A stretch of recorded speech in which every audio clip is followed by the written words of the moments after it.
So,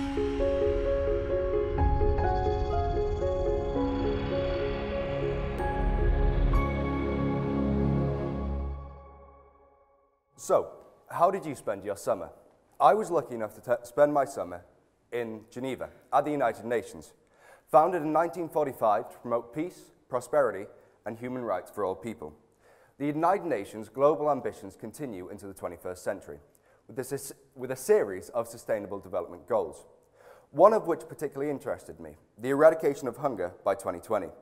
It must be said, however, from my perspective, the eradication of hunger is intrinsically linked to the eradication of poverty.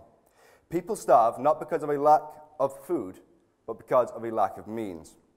The man who inspired me to talk about this was Mr. Wossen, a member of the United Nations youth team. He told me, whenever you propose change, people will ask two questions. What does it cost, the money side, and what does it mean, the human cost?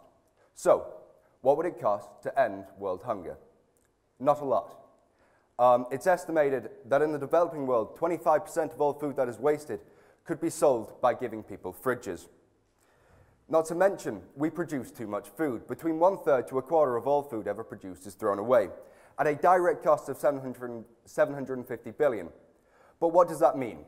Well, the area it takes to grow this food is equivalent to Canada and India combined. Not to mention, the water wasted on growing this food would be 3 times the size of Lake Geneva, or the equivalent discharge of the Volga. But what does that mean? Well, while 1 billion people in the world are overfed, 900 million go hungry. In the 7th richest economy in the world, our own, which is also the most unequal, 1% of people own as much as 55%. And it is estimated by 2020, 4.4 million people will be in poverty. Not to mention income poverty, that is 60% of income below the national median, has affected 1/3 of us between 2010 to 2013. 1/6 of pensioners live in poverty, with 40% having experienced it. What does that result in?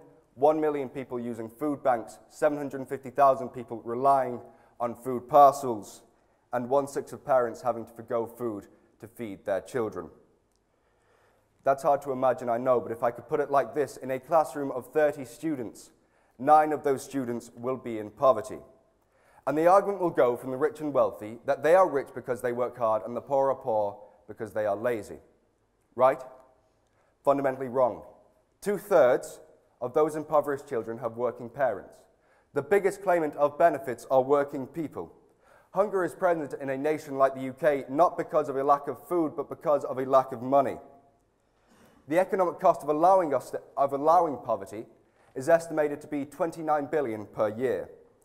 Like slavery or apartheid, poverty is not natural, it is man-made and may be overcome through the actions of human beings. So, what do I believe needs to be done to lift people out of poverty and thus hunger? Obviously, the provision of a decent job and a decent wage with a robust social state.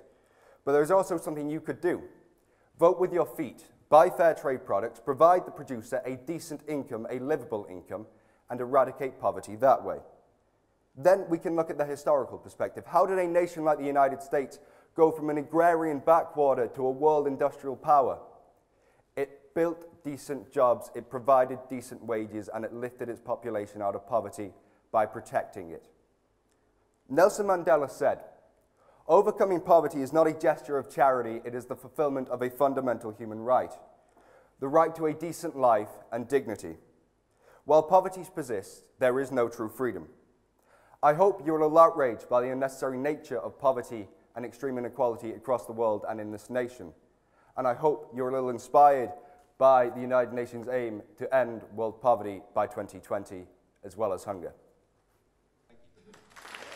Thank you.